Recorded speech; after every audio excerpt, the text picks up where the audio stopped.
I don't suppose you have his cell phone. There you go.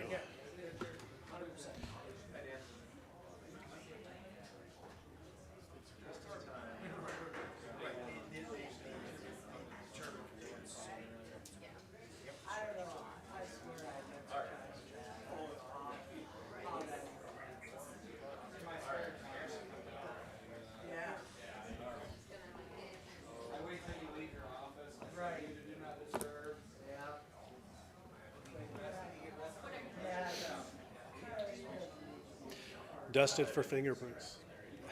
See who did it? It was on do not disturb. So if you try to call in, it just goes. All right, it's 7 o'clock, so we'll call the meeting to order. We can do a roll call when you're ready. Barkle. Here. Loest. Here. Kettering. Here. Hummel. Here. Nelson. Here. Welsh. Here. Clark. Here. All right, everybody had a chance to go over the previous meeting's minutes. Unless there's any changes, I need a motion to approve those minutes. I make a motion. Second Loest. All in favor, say aye. Aye. Aye. Opposed? All right, motion carried. Is there anything to be added to the agenda? No. I'll move approval of the agenda. Second. All in favor, say aye. Aye. Aye.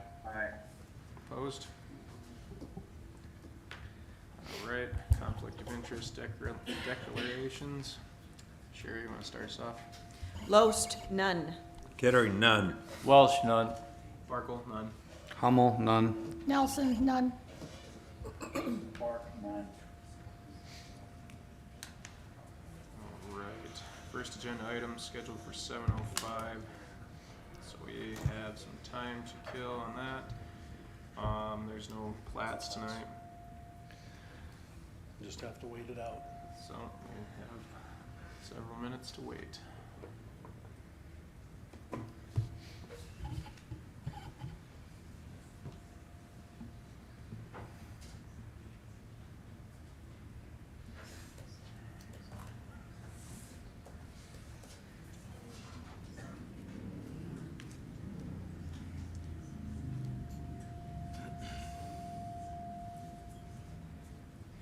Is there something? There's a little reverb or something. Yeah. Back feed. I'm wondering if our All right, I was gonna microphones are say, a little too maybe close those are together. too close, I don't know. Are we getting feedback?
Since we have 3 more minutes to kill, I'd just be interested in asking a question. How many of the folks in this room have friends or relatives in Florida? Raise your hands. Pray for them. They need all the help they can get.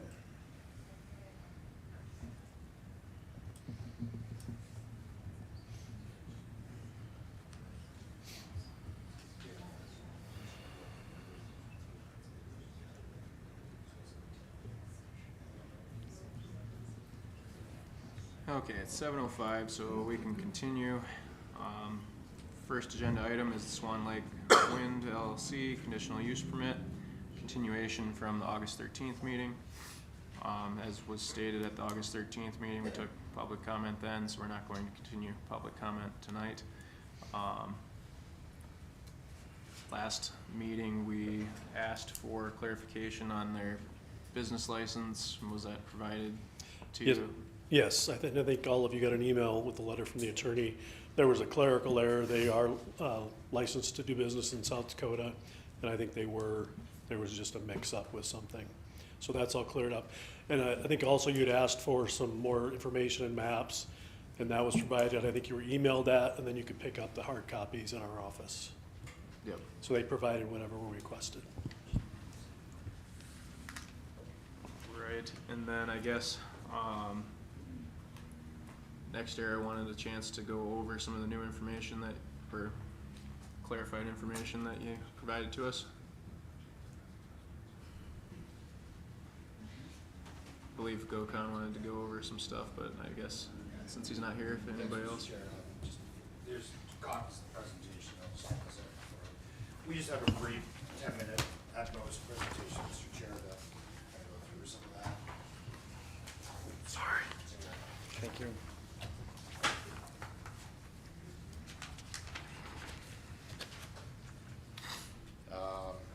Do we have, sorry, Gary, is the presentation, where would I find the presentation on here? Just click the, yeah, in that file folder. Right here? This one here, I Yeah. think. There we go. So that's the, oh, it's not, is that, It has a PDF, so. oh, it's in the PDF? All right. Yeah. Let's see if we can, there we go. Either way, we can get through this. So good evening, Mr. Chair, Commissioners. Again, as you know, my name is Dr. Chris Olson. Happy to be here again in front of you. What we'd like to do is just briefly take an opportunity to run through sort of the application, when it was submitted, the supplemental information requests that we received, how we responded to those, and then address any questions you might have had, or just to put everybody on the same page as to what information was submitted, what you folks had requested, and how we went through that. So if I pull up this one here, so as we all know, the application was filed on July 8th. Hard copies were delivered by the project manager and the attorney to the planning department on July 8th, a hard copy, and at the same day an electronic version of the application, including high resolution of all of the maps that were in the appendices, were provided to Mr. Vedder. On July 9th, the Swan Lake Wind received an email from Mr. Conkling saying that the CUP application had been approved. Of course, not approved by you folks, but that had been received and submitted and complete. And then on July 10th, the meeting was held between the planning department and Swan Lake representatives to go through all of the requirements then to get us to the hearing. So all the things like noticing, signs, affidavits that had to be signed, all the paperwork, the clerical stuff, and that occurred then.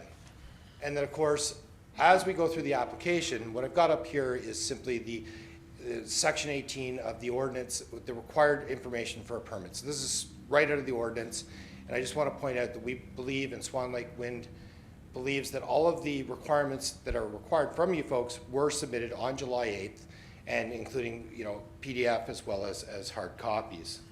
So again, it includes the boundaries, the map of easements, all of the various things that came in, the project schedule, et cetera. All of that was included within the application. Now, as very common, and I think as I try to add these up, I've probably been to at least 75 planning commission and county commission meetings, state meetings over the years on wind, solar, battery storage, et cetera.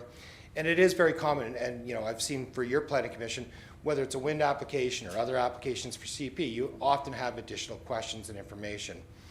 So that started to occur. The first record we have of that is Commissioner Loest. You had provided before the hearing requesting a hard copy of 11 by 17 maps of, I believe it was D1, this map that's behind us here, be delivered. Those were delivered on August 1st. And on August 11th, then we did, and candidly, right before the hearing, we did have the sound and shadow flicker reports that we did provide you to support the information that was in the application. Not required, of course, by your CEP, but certainly wanted to provide those so that you could go through them. And candidly, you folks then decided that you need more time, and absolutely. Okay, so on that August 13th meeting, the next supplemental information request that I proffered to you folks in that meeting, because we had heard that it was hard to read those maps, it was hard to, you know, you're having to blow them up on your phone or whatever have you, I committed to the commission that we would provide both a Excel spreadsheet table of all the setbacks, distances from turbines to homes, roads, property lines, etc., and also a KMZ file. So that a KMZ file, again, is an electronic file that had all the locations of the turbines, access roads, etc., that you could put onto Google Earth that we all have access to, and if you wanted to verify structures and that. So those were provided on August 20th, August 23rd, and then of course we were back in front of you guys on September 10th. Now, not to go through, the lawyers can deal with you guys on the business side and everything else, but at that meeting, of course, there was that discussion. This was tabled again. And then 2 days later, we did receive an email from Mr. Vetter that had both Commissioner Clark and Commissioner Loest had some additional requests and things they'd like to see on some of those maps, the site plan and the map books. And so the team got to work very quickly on those requests. And on September 25th, Swan Lake provided electronic and hard copies of the site plan. Again, the site plan being that D1, these maps behind me here. And when we did that, it was that's the original map with some additional information like circles around the 1,320 feet from all homes, whether they were inside or outside the project boundaries and the like. There's no new information. There's nothing new from turbine locations didn't shift. There was no reordering of access roads or collector lines of that, but we did try to meet as best we could the request from Commissioner Clark, Commissioner Loest. In addition to that, then the map books, which I believe you all have a copy of now, that updated map books, asking for, again, some additional information be placed on those, no changes to turbines and that. And all of that was delivered. We did deliver, we thought, okay, and certainly Commissioner Loest, you had pointed out, it was hard to read some of those on 11 by 17. So each of you should have received basically a 2 foot by 3 foot big map that you could all look at, spread it on the living room floor and have the kids walk all over and the like. But those were done, and we also offered up to, and Commissioner Clark, I understand that you live off-site or partially off-site, so we wanted to make sure that you did receive those, that we could have couriered those, but that didn't occur. So that is as the information. Now, there's another slide I have. So, of course, we look forward to discussing the maps at length with you folks tonight, locations of turbines, have we met the setbacks and everything else. These 2 slides are just the map book and those maps behind me. Now, there was some additional request from Commissioner Clark and Commissioner Loest that we did get in that after the September 10th meeting that either not applicable or not applicable at this time. The first was where the location of the Met Towers. There will be no permanent Met Towers for the Swan Lake project located in Yankton County. So that's why you don't have Met Towers on your drawings. They're all going to be up in Turner County. Same thing with the maintenance building, so what we call the operations and maintenance building. That right now is planned to be in Turner County. That, again, will not be here. If for some reason that was to change, where there would be an additional request for a Met Tower, or if some reason they wanted to move the operations and maintenance building, that would be a new CUP application in front of you folks to then request that. So at this point, the application in front of you does not envision that in Yankton County. The other one, and understandably, there was a request for Turner County turbines to be, where are they kind of at the northern border of Yankton and Turner, where are they? We weren't able to provide that in this round, and the reason is simply because they're being final sited for Turner County, and that CUP application is actually anticipated to be with Turner County in the next month. And so there's been a number of discussions between Swan Lake and the Turner County planning staff, similar to the meetings we would have had with your staff, and that we're getting near that, but we don't want to provide the exact location of those yet, because again, those need to go to Turner County. We do believe that you folks have the location of all the turbines here in Yankton, and the commitment that's being made by the project, and I've said it on a number of occasions, things like the sound level, the shadow flicker level, setbacks, will all be maintained. So regardless of where they're sited on your northern border there in Turner County, the same applicable standards would be here for your citizens here. It could be a condition that you write in. And as soon as that CUP application is filed with Turner County, the commitment that we have tonight is we will provide that, and I think what you're seeing now is we're emailing planning staff as well as all of you commissioners in the same email. We just want to make sure everybody has everything at the same time. That commitment is there that we'll do that. There was an additional request, I believe it was for engineered design drawings for the substation. Unfortunately, at this stage of a wind project, like many, whether it's a Walmart or anything else that you guys might be looking at as a CUP application, is those engineered design drawings aren't there yet. What we're asking for in the CUP is not for you to approve, a certain substation design. We're asking is for the location of the substation, which is common, of course, in a CUP application. And then as those drawings, all the engineered drawings, so, and as Commissioner Loos pointed out, I believe at the last meeting, there are certain engineered design drawings that you then have to, as a professional engineer, stamp and sign. And it has to be a licensed engineer in the state of South Dakota to be able to do that. We're not at that stage yet with any of the drawings. It would be inappropriate to have an engineer to do that at this point.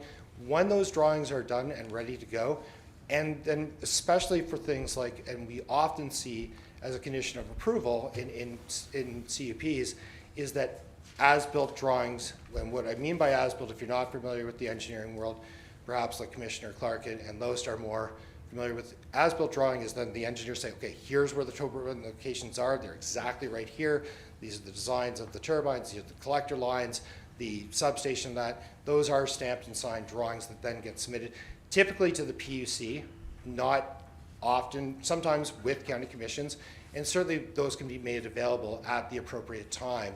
So tonight what we're asking as of the July 8th submission is for the location, and we've given you the POI request at the point of interconnect and all of that. So I'm certainly happy that we were able to provide. And then at the end of this discussion here, this I believe was a discussion that Mr. Vetter had with GOCAN on okay, have we submitted everything that was requested? Swan Lake Wind does believe that we submitted in good faith all of the supplemental information, but I want to reiterate, none of it is new. Okay, it's to better help you folks be able to make decisions, see things better, see it clear, and we're certainly happy if there's other things that you'd like to see as we go through the application, as you have questions, we're happy to provide those where we can. And the last conversation, to my understanding, was that there was nothing additional other than what I provided you here tonight that came from you folks as commissioners that we haven't responded to. So that's kind of our understanding. We just wanted to make sure that, and happy to discuss if we do have some disagreement with any of this, happy to discuss. Certainly the expert team is here, the developers are here. We're all here at your leisure, Mr. Chair and commissioners, to go through the application, have those discussions in details, and provide any additional thoughts or comments you folks might have. And again, with that, respectively, we submit that we have provided a complete application, and we're happy to discuss. Chris, could you go back to the slide that looks like that? Sure, I can. Commissioner Welsh, let me see. Sorry, this one here, right? This is the map book That's one, the right? So, right, I believe you've received a 22-page map book, which again was similar to the map book that was submitted originally, but we put some additional information on it as requested. Right, this is the map book. Yes. See that little orange square? Yeah, I do on the slide. I'm going to have somebody give me a copy, the hard copy of the map book, but yes, I do. All of them are in Turner County on this entire map book. Sorry, in terms of the maps that you have in front of us? No, just this little part of it down here. The master key. Oh, the master key. This is correct. Yes. This is correct. But on every page, this is incorrect. Well, and Commissioner, give me 1 second, because I will bring up the expert that prepared the maps, because the way I look at it, it does have a square and where the square corresponds to on the map. Jolene, would you mind joining me here at the podium? So I'm going to have Jolene introduce herself, and she can talk through. So I think what we're discussing is, does the Yeah. key correspond to the maps? So go ahead and introduce yourself. Hi, I am Jolene Schleicher. I'm with SWCA Environmental Consultants. I have 16 years of professional consulting experience.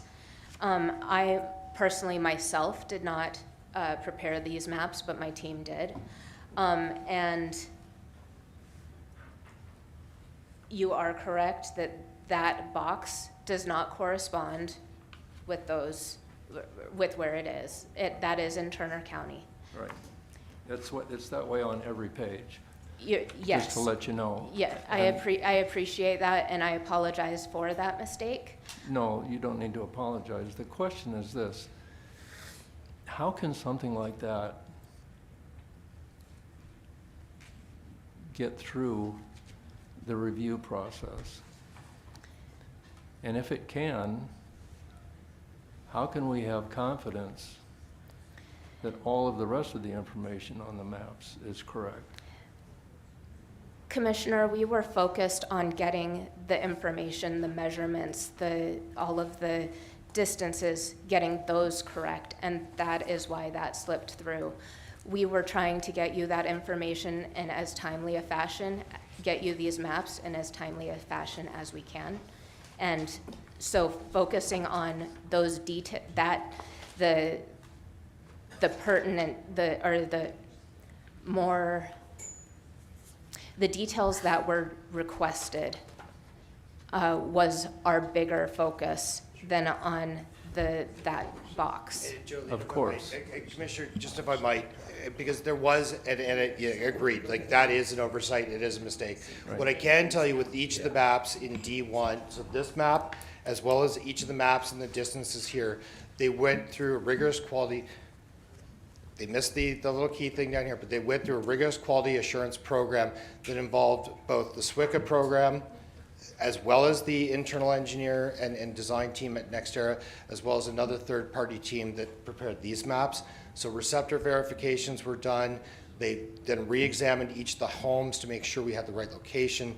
All of that was done. So we are confident that the distances, that all of the information on the actual map itself in all 22 pages, as well as on D1, that those are correct. The reason that we were able to provide this to you was, again, if you're looking for assurance of that, you also have planning staff, and I'm sure some of you actually did do some measurements on that off of here. Your planning staff has the geolocation of each of the turbines as part of the submission. And the ordinance says that you also have the ability to have a third-party engineering firm at your discretion do that review. So we are confident with the locations, all of that on the maps. And it is an oversight, certainly unfortunate, but we are very confident that the locations of the turbines and all of the additional features are there. Good. Well, since you're there, let me ask, how long does Swan Lake Wind have to file its draft environmental assessment with WAPA? Okay, and for that, what I'm going to do is, again, call on the internal NextEra head of the environmental permitting team. She is dealing with the WAPA process. So Jill, if you'd like to come up. So Ms. Jill Seed is NextEra's expert on that, and I'll let her speak to it. Hi, Commissioner Welsh. Hi, Jill. So the question again, can you repeat it one more time? Yes, the question is, well, let me put it in two parts.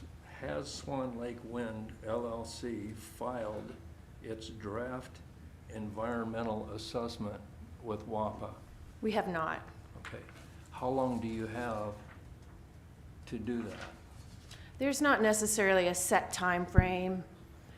We are at a place now, the draft environmental assessment is being held up because I don't have a lot of confidence in the actual turbine locations here in Yankton County and whether it will actually be approved at this level. So for me to publish a draft EA and ask the state and federal agencies as well as the public to review locations of turbines that may not be approved at your CUP, pardon me, would be unprofessional and irresponsible and a waste of the resources for the state and federal agencies as well as the public that would review the document. So we need more confidence in the outcome of the CUP to be sure. And once and I think just to add to that, if this commission and then ultimately, of course, it's of course the county commissioners that have to make that final determination as to whether this project, one or more of these turbines would be approved. At that point, my understanding is that NextEra will be in a position relatively quickly, not only to file the WAPA EA, but also things like the determination of no hazard with the FAA, all of the other agencies that are relying on. And again, as I think we've discussed in the past, it really is, whether it's your county or any other county here or any other state where we do this, the CUP is a critical first step to understand whether this project would even be approved for Yankton County. If it's not, as Ms. Seed indicated, you're going to put a whole lot of biologists and engineers and everybody else through a lot of rigor that it's just not necessary because there's no project then to discuss. Right. So here's the problem.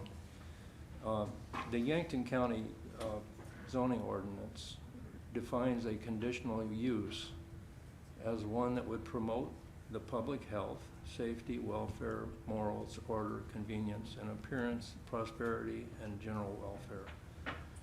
Right? Now, South Dakota codified law that has to do with approval of conditional use permits, it's 49-41B-22, gives an applicant's burden of proof. The applicant has the burden of proof to establish by preponderance of the evidence, and I'll skip the first part because the second part is what I'm focusing on. Number 2, the facility will not pose a threat of serious injury to the environment or to the social and economic condition of inhabitants or expected inhabitants in the siting area.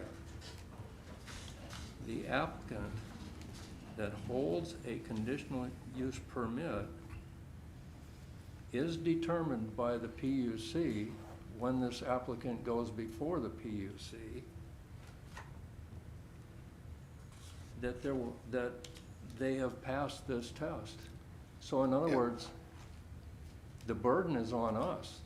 No, Commissioner Wells, I respectfully disagree with you. What you just read there, and what is in every single application that has gone where projects have been approved in this state in the last 10 years, is that we start with the conditional use permit. Now, you're entirely right, all of the things you read there. Now, however, what you can do, and what I would encourage you to do, we've talked about conditions that we would encourage you to have, is that no building or construction on this project would occur without prior approval of the project by the PUC. It is the PUC that makes that determination. They're in-house biologists, the third-party experts. The biologists spend days on the stand at the PUC discussing all of those issues. And ultimately, the PUC, through staff, through any experts they bring, or the public, if they bring opposing experts, ultimately the PUC makes a determination on the environmental side, as does the federal agencies for things like the eagles and the endangered species and that. And so it is their role and responsibility to make that determination. And then if they were to say, for example, that it is not in the interest of the environment or damage to the environment, whatever the language is that you read there, then simply this project could not be built, whether you issue a CUP or not. So it is never the counties, in our experience, whether it's here or any other state, that would make that determination on the environment side, because there are all the federal and state agencies that roll into that. And then, again, you're being asked to conditionally approve locations of turbines, access roads, substation, etc. The detailed studies, and we have to meet your setbacks, we have to meet your sound requirements, we have to meet any of the things that are in your ordinance for public health, safety, and welfare. And on the environmental side, again, that is left to the PUC, federal agencies, things like, for example, you're not going to make a determination of no hazard for whether these turbines pose an aviation risk as a planning commissioner or the county commissioners. That's left to the FAA. The environmental side is left to the PUC. And what I would suggest, again, if you're concerned about that piece, you could put in a condition that says, at the time of the submission of the application and approval or denial, whatever recommendation you make to county commissioners for their ultimate decision, you could say that clearly the environmental was not here and that must be determined to be appropriate by the state PUC. Okay. So I think we're stuck on what a yes or no vote means. And I mean, That's right. I mean, I hate to say it. This is how much information they've given me. I got maps in my car I couldn't carry in. I got 2 arms. A yes or no vote from us does not mean we support wind energy or we don't support wind energy. Yes or no vote from us means, is this going to county commission review? Yes or no? At the time of the application, did they meet our ordinance? Yes or no? Has nothing to do if we love wind, hate wind, want to live with wind. There's elected officials for that. That conversation happens outside of here. At the time, on the merits they provided, the yes or no vote is truly, did they meet the conditions of our CUP process? And should we recommend that for review for the county commissioners? We can hash your 4 pages of questions, but yet we still have to make a yes or no vote. We still have to make a decision to recommend them. If we don't, it's going to be undue to them. Look at how much money they paid overtime for all these maps. Every time we asked, a week later a map showed up. They paid. You guys drive in, fly in, drive in, fly in. At a certain point, this is gonna go to the county commission. The community's gonna have another chance to speak in another audience, in another way, and leverage another tool in our governmental system. So sitting here and asking questions and going back and forth, I mean, I hate to say it, we're not playing chess here. We're playing maybe not even checkers. A yes or no vote does not mean I love win. A yes or no vote does not mean I hate win. It means at the time, and subsequently, have they provided us stuff? They have. They have met the process. They've come in over and over again. I think we need to move eventually. I don't think we can find a key on a map and say, well, by next month, if they fix it, we will maybe do something. And hey, there's a loophole here. This is a conditional use permit. They're not breaking soil. There are other arms in the governmental process to control that and to help us if the community wants to stop it. There are other arms to do that. At this point, we're making a recommendation. Does it go to the county commission or not? It's going to go to the county commission. So yes or no vote. I mean, I can say no tonight. We can all say no tonight. It's going to go to the county commission. So do we want to kick and scream, or do we want to just move on? Let the county commission, I mean, they have access to the same stack as us. It allows the community to come again and be heard again. Because again, if we keep kicking this down, you guys are just coming here and staring at me blankly, and I feel bad for you. Your time's worth something. Let's make a motion. Sam, I think we all understand the process. It's Well, about doing our diligence here and getting all the necessary information and what we feel is necessary. I feel that we so- have it, so I'll make a motion. I make a motion to move the conditional use permit to the county commission, understanding that state PUC is going to have to approve, with the condition that the state PUC is going to have to approve further down the road. And that's my motion. So to clarify, 1 second, your motion is to recommend approval of the CUP? Yes. Okay. I'll second that motion, and then in discussion, I want to ask Rob and Gary if they both concur with this process. You mean the process down, whether you recommend or don't recommend, it is moving on? Just the motion that's been recommended. Yep, we can. Moves forward either way. It'll go to the Board of Adjustment, for sure. Yeah. Okay, before we take a vote on that, do you feel like, discussion, I guess Sherry, since there was a lot of the information that you requested in there, do you feel like they met that, or? Well, I think the information is there. There's some errors. I mean, on page 1, you reference a WAPA switchyard for Appendix A, which is non-existent. So when this does reach the Board of Adjustment, I think you should fix that. Either you input Appendix A or you take out a reference to Appendix A on page 1. And Commissioner Lewis, any of the suggestions or recommendations that you folks have in order, like if you do move this forward, whether for denial or for approval to county commission, we would certainly welcome either now or in email after.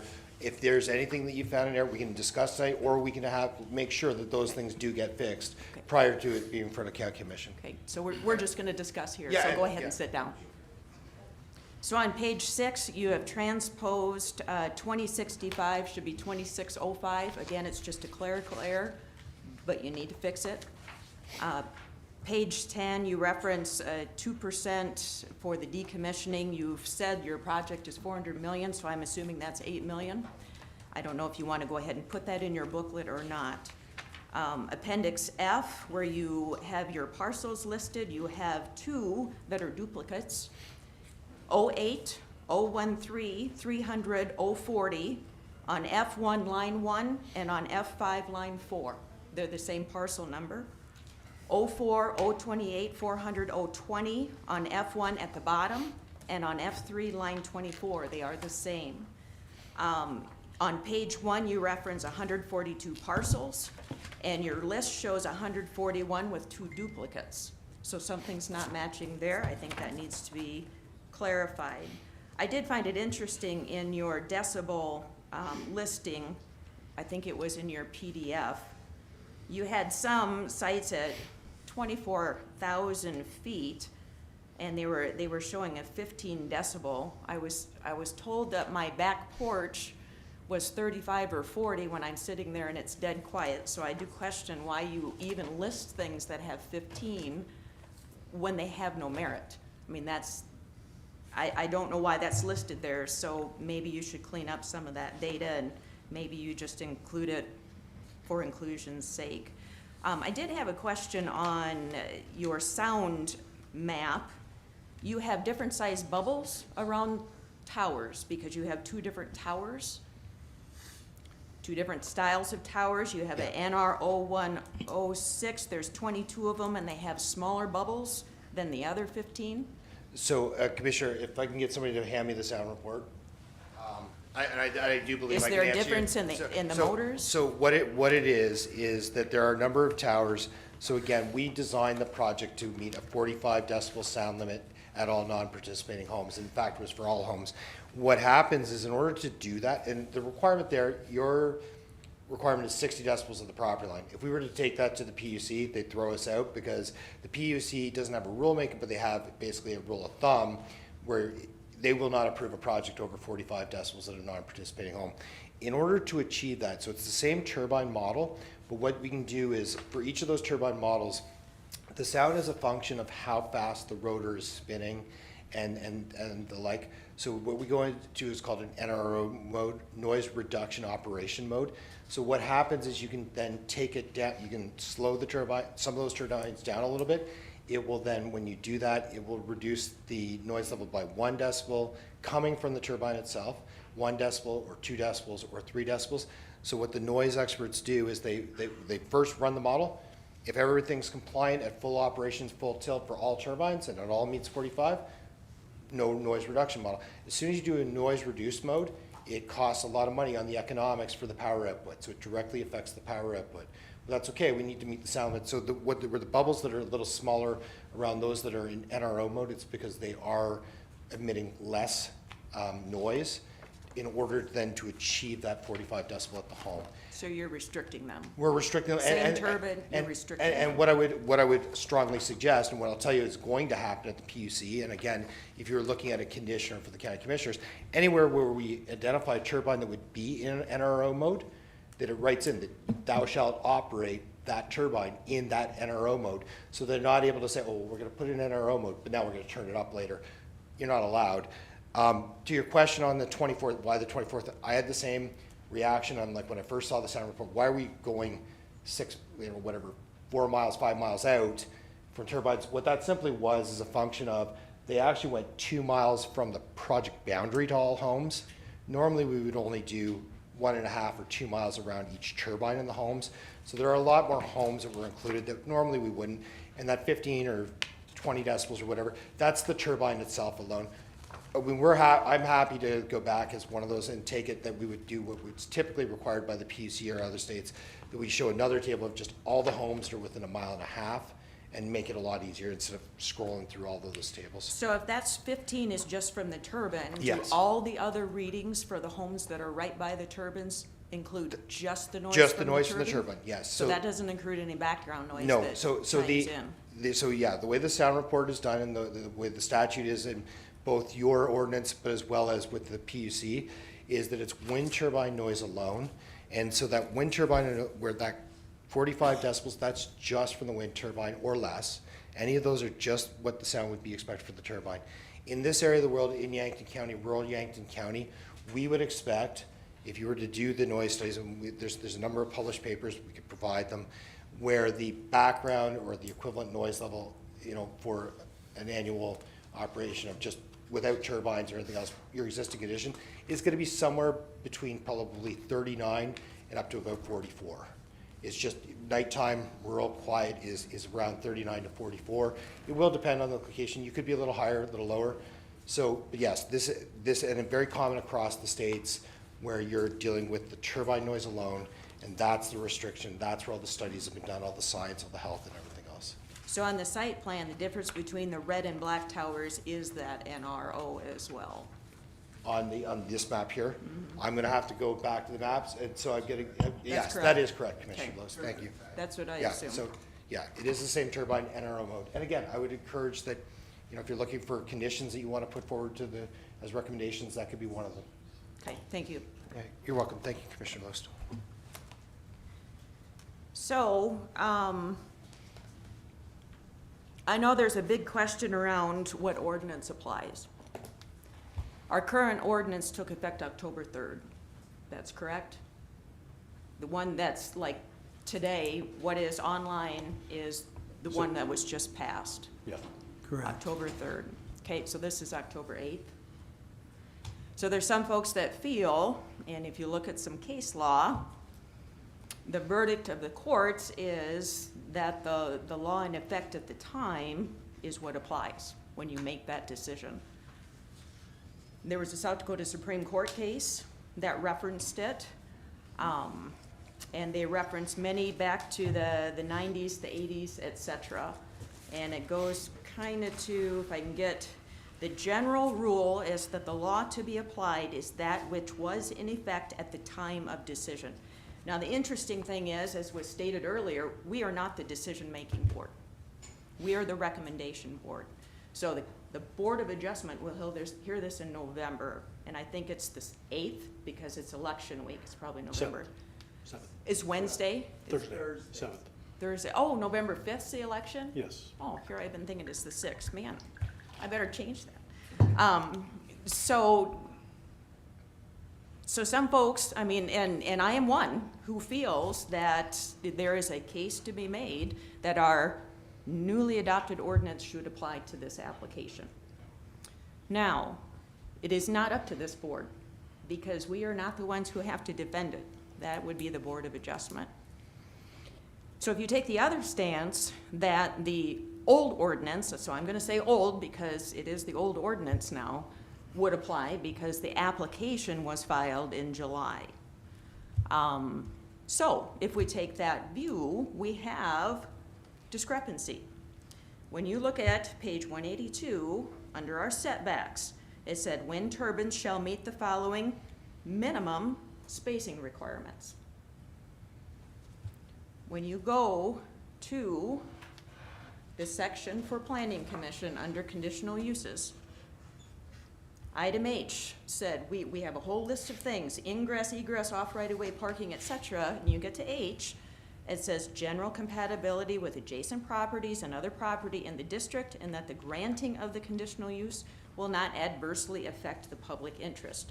We just spent 9 months going through a wind ordinance that was approved by this commission, was approved by the county commission, and part of that process was evaluating just that, how wind, large wind, affects the people who have to live with it. And thus we amended what we had. So you can make the argument, even if you think the old ordinance applies, the word minimum says we can increase those setbacks. And we have already proven from 9 months of going through it that the new ordinances, the new ordinance setbacks are where we should be. So as a commission recommendation, we can say, you know, we think the new ordinance applies, but if you want to go with the old ordinance, we recommend applying the new setbacks, because our old ordinance says we can. And that would, and we talked about this through 9 months, the setback has a huge influence on the surrounding properties. The further the setback, the less noise you have, the less flicker effect you have, et cetera, et cetera. So I think we have a little bit of room to give a recommendation other than outright simply approving it. Because it is, as Chris said, it is our job to go through all of this and give our best recommendation. If the Board Adjustment says we don't agree, that's the Board of Adjustment's decision. They are the elected people in this community. So that's how I would look at it tonight, is that I think we should give a two-pronged recommendation. And I'm okay with that. I just want to make a recommendation tonight. Yes, absolutely, there's no, the only reason we are here today is because of the questions of the filings. That's, and some maps that were Yeah. illegible and missed some information, et cetera. So there's a reason. And it was outlined in the letter. I had to read twice because the first time I read it, it was a little miffed. And then I always tell my kids, when you do that, read it again from their perspective. And it was the one outlining, you know, how they got to where they were with Turkey Ridge, and it's a 4-page memo from Miles Schumacher. And in there, he brought to the Planning Commission, let's see, where was it? He referenced 1805 and said Planning Commission may not review a conditional use request unless and until all documents required for said use have been satisfactorily completed. That's why we're here today. It's been delayed because we had to wait, and now I think tonight we can make a decision. I agree fully with you.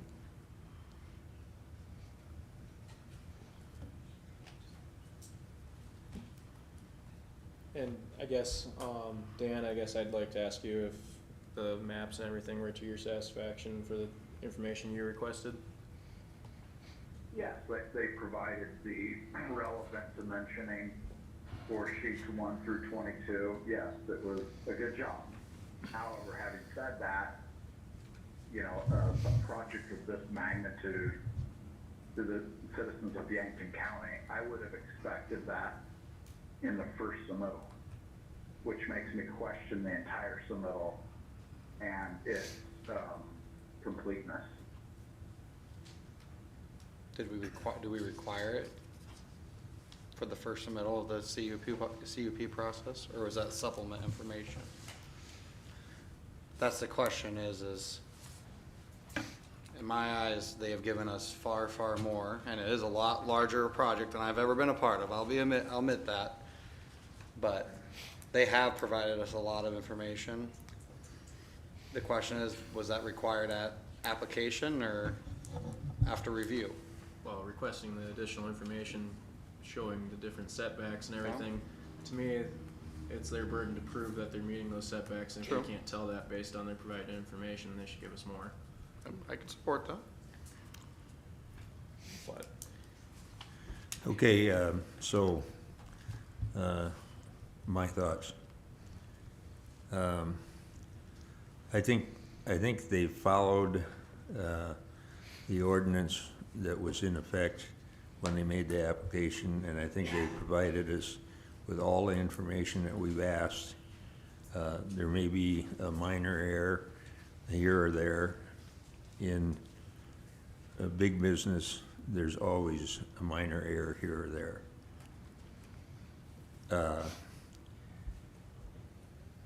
I think they resolved the question raised at the last meeting that was brought up, that was why this was sent back, and I don't hear any discussion on that. I agree that we could have continual points to bring up for months and years delay. But here's what I see we need. I see we need energy. Look at our sources of energy. Oil, coal, diesel. The Democrats got that controlled right now, and, you know, we don't know where it's gonna go. Nuclear, who wants a nuclear site? You want one out by your place? Right by my house. Okay, I'll remember that. Be sure to get that in the minutes. Who is that? My name's Thomas Conley. Thomas Conley. Get it in the minutes. You'll probably get an opportunity to do that. I look forward to it. Yeah, I bet. Solar, wind, and hydro. Our dams are filling up with silt. They're not gonna last forever.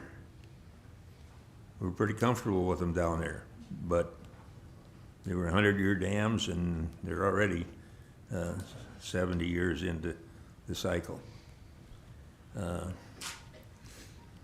I just think we need to step up and address the need, because I understand and I accept and I respect all of your thoughts and opinions about the looks, the possibility that it could cause health problems, etc.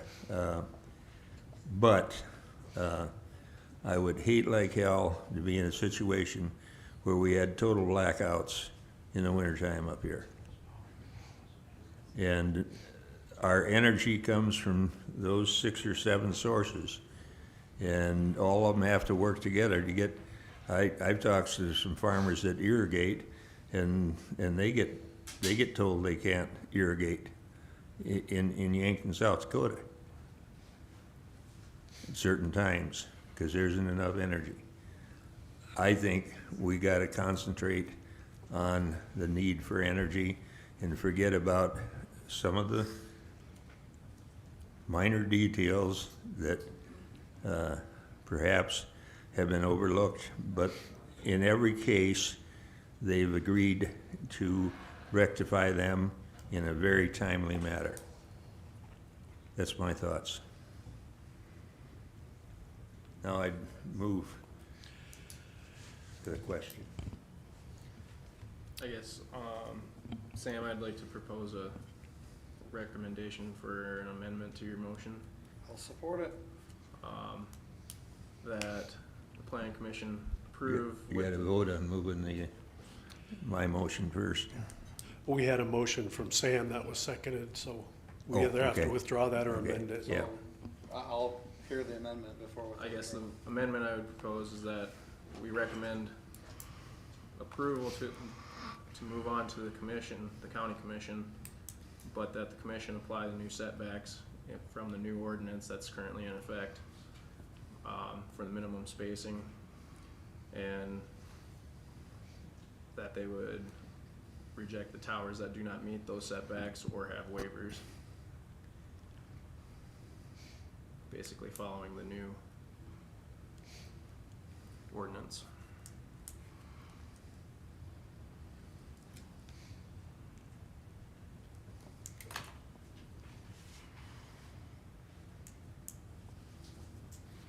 I'm kind of on the camp like Los, that you can read our case law both ways. You can read it with the school of thought of, yep, they support ordinance at the time of decision making, and you can read it from the other school of thought of, oh, they might support it that way or they might not. We do have a lawyer in the room. I mean, what is your school of thought, you think? Ordinance at the time of decision making Well, my versus us saying our conditional uses are just to match the October 3rd setback. Sam, my recommendation, it's a recommendation to use the new ordinance basically as the template. But just Because as- that's in effect now, but it still follows the old ordinance on page 184, setbacks, wind turbines shall meet the following minimum spacing requirements. Minimum requirements is what the chair is, And then we up those too. basically up those to the new ordinance to make it consistent with the And new ordinance. it's an argument, Yeah. yeah. No matter what, there's gonna be contention there. I mean, no matter, if we don't accept the amendment, all the people who showed up here are like, well, we didn't do our job. If we do accept the amendment, all the people who showed up here said, well, we'll find a case law, but I'd feel comfortable having that into the setback, so add that to my motion previously. So the approval to move to the county commission, but we will apply the October 3rd adopted ordinance setbacks, and we'll have to reject towers that do not meet or have waivers. Correct? Right. Okay, You'd Who's mentioned we? increasing the setbacks too, did you? county commission. County commission. That's County what he commission. just did. Okay. Board of Adjustment. To the Okay. new ordinance You didn't want it, setbacks. okay. I'm cool with adding that. It'll be argued at Board of Adjustment, but I'm cool with adding it. Hey, Chris, Yes. is that, would that basically then require a resubmittal? I don't think so. I think you can tell based on the drawings which ones meet the setback and which ones don't. Those Unless you properties feel are, different, but. those properties are identified, I think, with the supplement information, so. I would think it would need to be at least cleaned up. An X through those that don't meet it, and who knows how many that would be. I would think that it's some sort of basic resubmittal. Well, we also, I believe, have an Excel list with the setbacks. We can sort, and we can those could be sort, sorted, but we can sort and find, I mean, we can sort and find the setbacks, and I don't think it's something that requires a resubmittal. We have the information. Yeah, I disagree with the resubmittal. Yep. We need to Let them have their day with the county commission. do it or get off the pot. So just to make sure I understand, your motion is to approve, but with the setbacks that are in the October 3 Ordinance. ordinance. Yes. Does that concur with what you were talking about, Sherry? Well, that would be one aspect of it. I mean, we could even go as far as to recommend, if we felt the new ordinance fully applied, to say we recommend first the new ordinance fully applies. But again, that goes back to, we're not the ones who have to defend it in court. Right. So I don't feel we should make that decision for the Board of Adjustment. So I could. We can each show up at the hearing and voice our opinions as citizens of the county. You know, but at minimum, we absolutely have the ability to change the setbacks. Okay. And that may be something that this commission can swallow, and we can get it to the county commission and see what they do with it. Right. Let them chew on it. so unless there is any more board discussion on this motion, are we ready to vote, or I need a second still with the amendment. still need a See, second on the? yeah, he amended his motion, so we need a second. Second on my amendment. I'll second it. Last chance for discussion. So the amendment is to essentially use the new ordinance's setbacks. Yes. All right, roll call vote when you're ready. Barkle, Yes. Loest, Yes. Kettering, No. Hummel, Yes. Nelson, Yes. Welsh, Yes. Clark,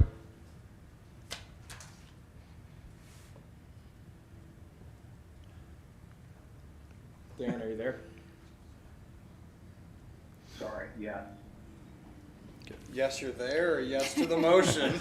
Let's make sure we have that. Yes and yes. All right, thank you. All right, motion carried.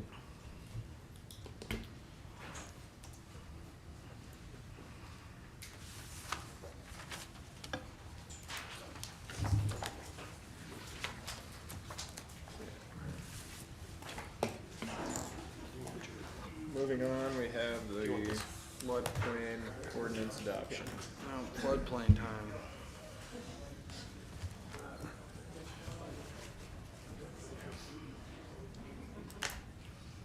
Gary better send that to me.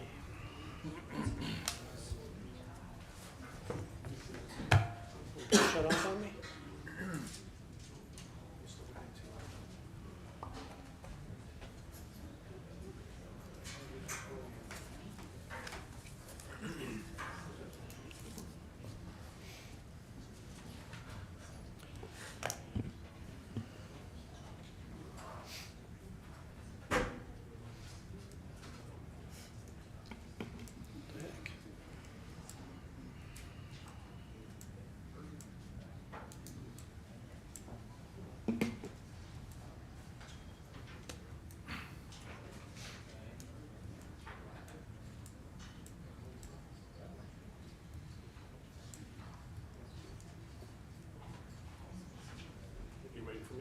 Yep. All right, so next we have the floodplain prevention ordinance. We're basically replacing the current one.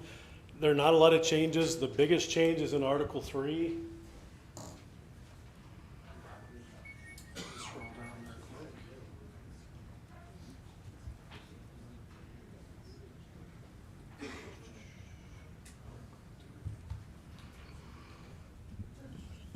quick. Dealing with best available data.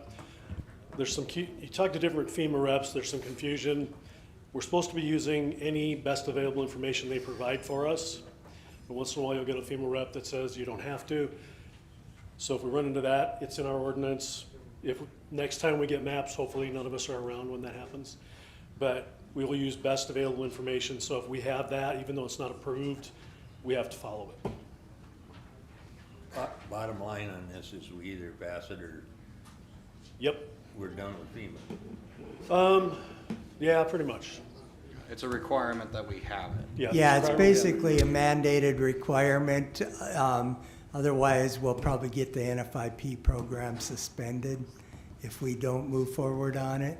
So, and it's been like 6, 7 years now that they've been going through this process to get to this adoption of maps. And, but basically what I've been told is that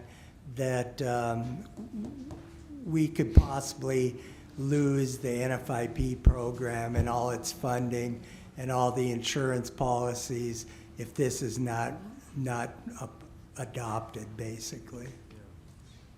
So I'll make a motion that we. Hang on a second here. Was, have so the I right to opened make it. that motion. Read your instructions on the agenda. I can make a motion in second, and then we can go to discussion. Okay.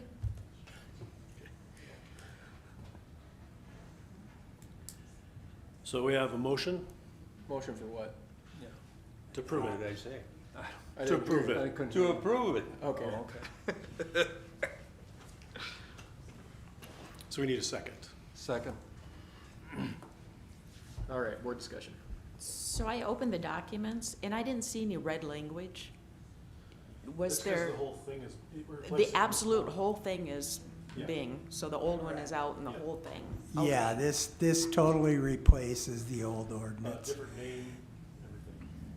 Okay. This is And more did of it- a flood damage prevention ordinance now versus a ordinance for floodplain. That's kind of the way, the direction they've went now, is that they don't really call it that, well, you're in this zone, or it's more, you're in this zone for insurance purposes, basically.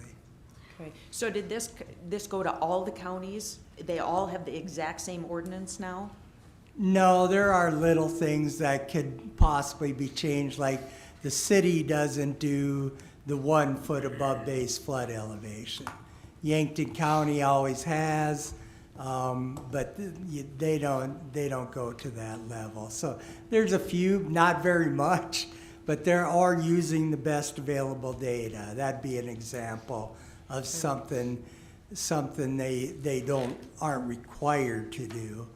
But it just seemed to make sense, and most of the questions we have revolved around that, especially since we gained so much regulatory floodway out on the east end of the county, and that was just constantly coming up. Well, what can I do here? And if you say, well, if you start allowing building to occur in that area and you have that data available, who do you think's those issues are gonna fall upon? So Gary, was this, this floodway or flood prevention ordinance, is this something that was a template that was handed down to you, or is this something that you wrote? Yeah, up this based on is the basically a requirements? template, and we pick and choose what we were gonna do.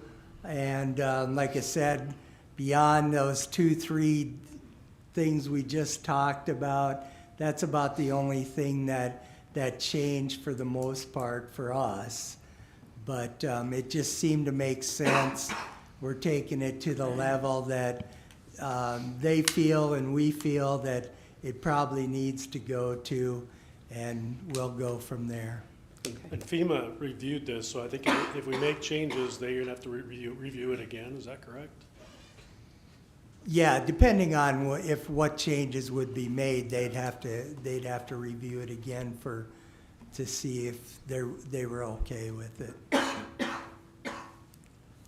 And the reason we're starting early is just in case we're not given any leeway on the date, because I originally thought, we'd just do it in January, and then, but that was after the deadline is February 14, 2025 is when it goes into effect. And so it has to go through the 20 days and everything before that date. Thank you for that.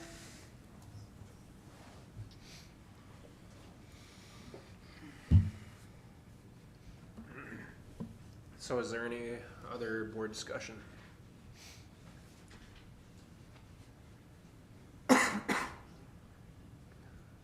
If not, we can do a vote when you're ready.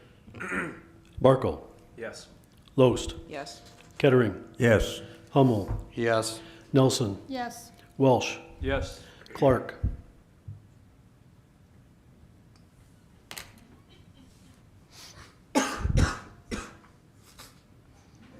Dan, are you there? Hello. Can you hear me? Yep. How do you vote?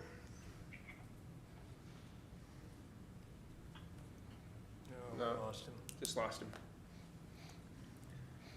I'll just put, wasn't available. Oh, there we go. Fellow. I got dropped, I guess. Okay. You there? Yep. Yes. Okay.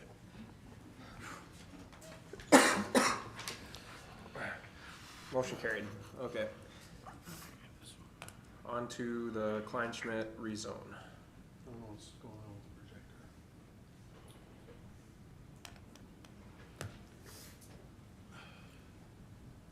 It shut off on its own. Well, it does time out after a while, yeah.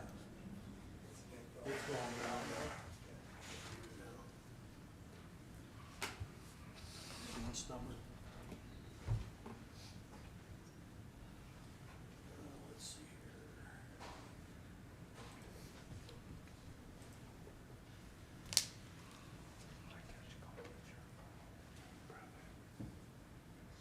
Did you give him the cold? All right. A while back, we did a replat. There were 4 pieces that were owned by the List family. This is 314 going west of town. This is Deer Boulevard. They are purchasing this piece. It's zoned rural transitional, and they would like to rezone it to moderate density residential. I think their hope is to develop it. Moderate density is the same as the pink there. Yes.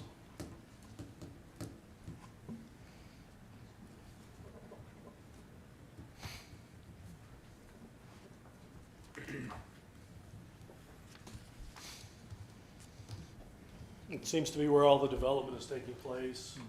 There's a little more down over in this section here. So.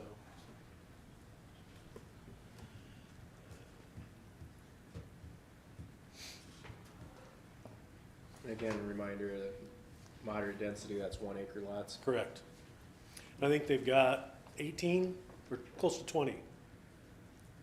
They're currently proposing like 4-acre lots.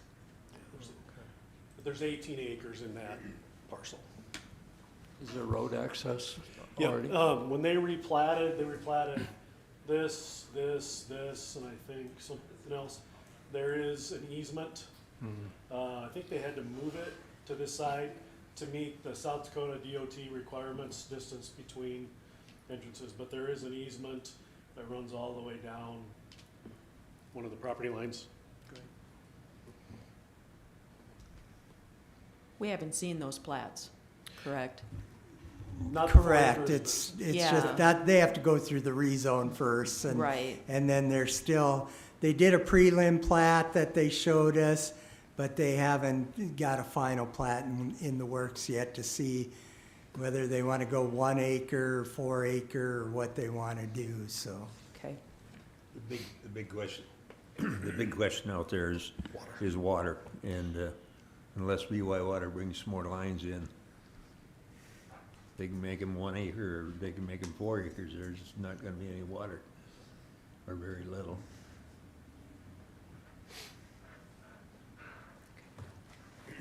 We need to step through the, Findings of facts. the findings. You I wanna don't do have that, the- Chair? Or you got it? Oh, let's see, I think these are the ones. The reasons set forth in the application justify a recommendation to approve the amendment or change in zone. And they want to build home lots, so that would be the change in zone. The amendment or change in zone will make possible the reasonable use of the land, building, or structure. A recommendation to grant the amendment or change in zone will be in harmony with the general purpose and intent of this ordinance. So we're starting to get a lot of development in this area. We knew once West 11th was hard surface, that would start developing, and someday eventually going north is gonna probably be hard surfaced as well. A recommendation of approval will not be injurious to the neighborhood or otherwise detrimental to the public welfare as presented and testified to by the applicant. So this was identified as rural transitional, knowing someday the city of Yankton was going to continue to expand. And reminder that And- these lots also have been rezoned. That's right, and That's that's not not been reflected on them. updated yet. Correct. So that goes along there, and one nice thing is they do have access to a state highway. And then, let's see, down here, certification of compliance with all ordinances and regulations regarding licensing and zoning, health, plumbing, electrical, building, fire. Do we have to go through these? Ingress and egress, off right-of-way parking, refuse and service areas, utilities. Don mentioned water is a concern. Screening and buffering, any signs, required yards, and then general compatibility. Do we see any concerns with ingress, egress, off right-of-way parking? It sounds like they're going to, when the plats come, there will be an easement access. Screening or buffering signs, there won't be any signs because there'll be housing development. Required yards and open spaces, that will be, since it's moderate, it'll be the 1 acre, or the 40,000 square feet, I think is Yes. 40,000. So, any big red flags? Don't see it. All right. Water. Yep, and that's everybody's development challenge. I have a 600-foot well.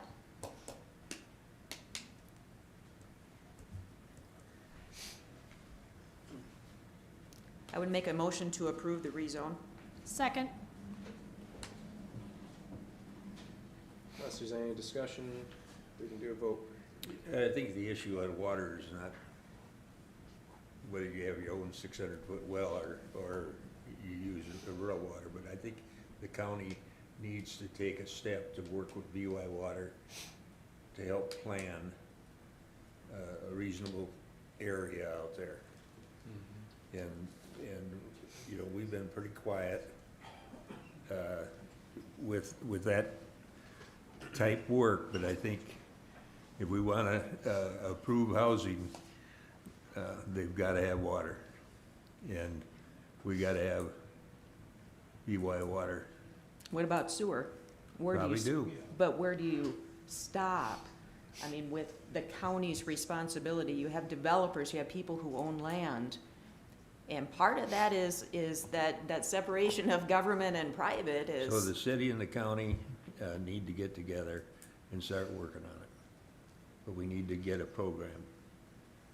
Something needs to be done, and if it can't be done, then we tell people it can't be done, then you dig your 800-foot well. BY Water does have a process that they go through, and they basically require that they show them how many lots are they planning to do, and they show them some of that engineering data and decide from there. But yeah, so the more that they can provide them up front, and we try and encourage our developers to check with them up front to make sure that if that's even a possibility. Well, I fully support this here request. I just say I agree. there has to be done, something has to be done about water and maybe sewage.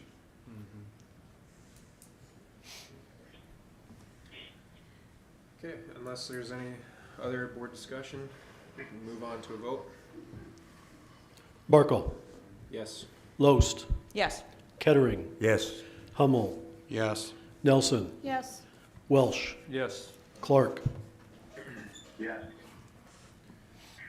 All right, motion carried. Last thing on the agenda for tonight is public comment. Anybody from the public wish to speak, come on up.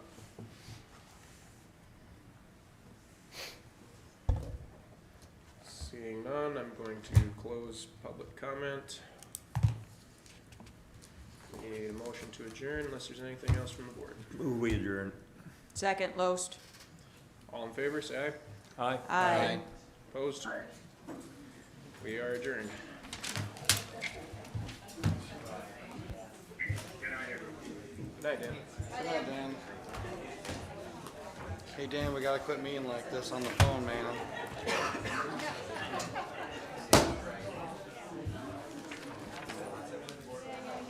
You wanna learn how to run a meeting? I already had that. No, each one of us got it. Oh, No quiz, don't worry about it. yeah, I'll read it later.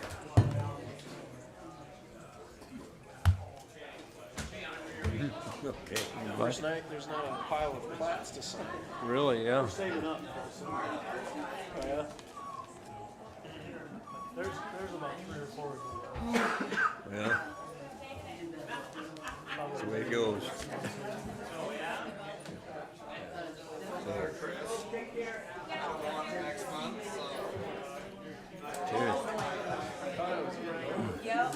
Well, they're just gonna keep pulling things up like this. I mean, you know, we went through this shit a month ago and that was fall. Maybe not a falsehood, but at least a forgivable mistake.